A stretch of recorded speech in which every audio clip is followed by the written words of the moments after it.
Pemirsa, selama seminggu terakhir Indonesia telah mencatatkan positivity rate COVID-19 di bawah 5%. Bahkan berdasarkan catatan terakhir positivity rate RI pada hari Minggu kemarin ini tercatat di angka 3,05%. Kondisi ini menjadi kabar gembira sekaligus tantangan bagi Indonesia agar terus memerangi penyebaran virus corona. Indonesia mencatatkan angka terendah positivity rate COVID-19 pada hari Minggu 12 September 2021 yaitu di angka 3,05%. Angka ini merupakan angka ideal sesuai batas yang ditetapkan Organisasi Kesehatan Dunia atau WHO yaitu 5%.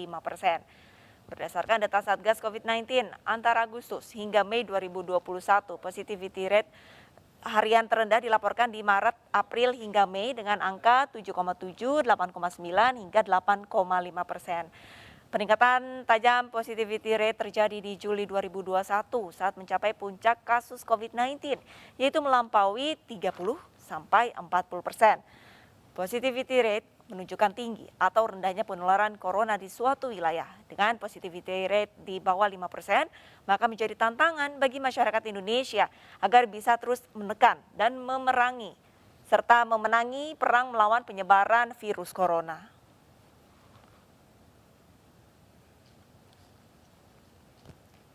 Akibat menimbulkan kerumunan, pedagang dan warga yang berwisata di kawasan Masjid Agung Kemayoran, Jakarta Pusat dibubarkan petugas. Petugas gabungan juga membubarkan kerumunan di tempat jajanan yang melanggar batas waktu operasional. Inilah suasana tempat jajanan di kawasan Masjid Agung Kemayoran, Jakarta Pusat. Banyaknya pedagang jajanan dan pangkalan delman membuat kawasan ini dipadati pengunjung. Akibat memicu kerumunan, keramaian lantas dibubarkan petugas. Terlebih, para pedagang berjualan melewati batas waktu yang ditentukan. Mengetahui kedatangan petugas, sejumlah pedagang dan kusir delman kabur menyelamatkan dagangan mereka.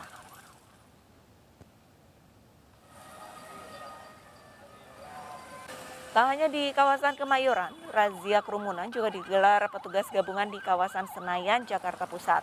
Kehadiran petugas sempat membuat pengunjung dan para pedagang panik. Mereka yang tengah asik menikmati hidangan makan di tempat langsung bergegas membubarkan diri. Petugas lantas mendata dan memberikan sanksi para pedagang yang kedapatan melanggar batas waktu operasional di tengah pemberlakuan PPKM level 3.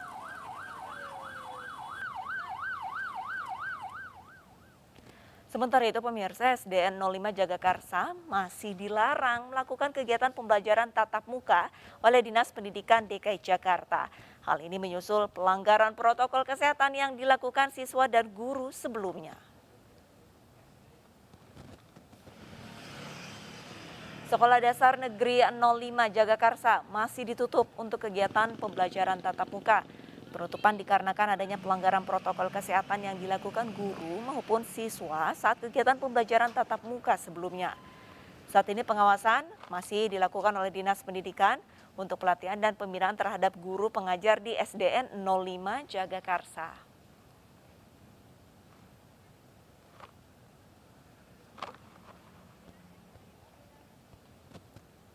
Ya pemirsa, demikianlah Indonesia Bicara pada hari ini. Live streaming MNC News bisa Anda saksikan melalui aplikasi Vision Plus dan iNews.id. Pemirsa, tetap patuhi 3M, menjaga jarak, memakai masker, dan mencuci tangan. Mewakili seluruh kerabat kerja yang bertugas, saya Arlisa Hadi pamit undur diri. MNC News Channel Berita Pilihan Indonesia, terima kasih dan sampai jumpa.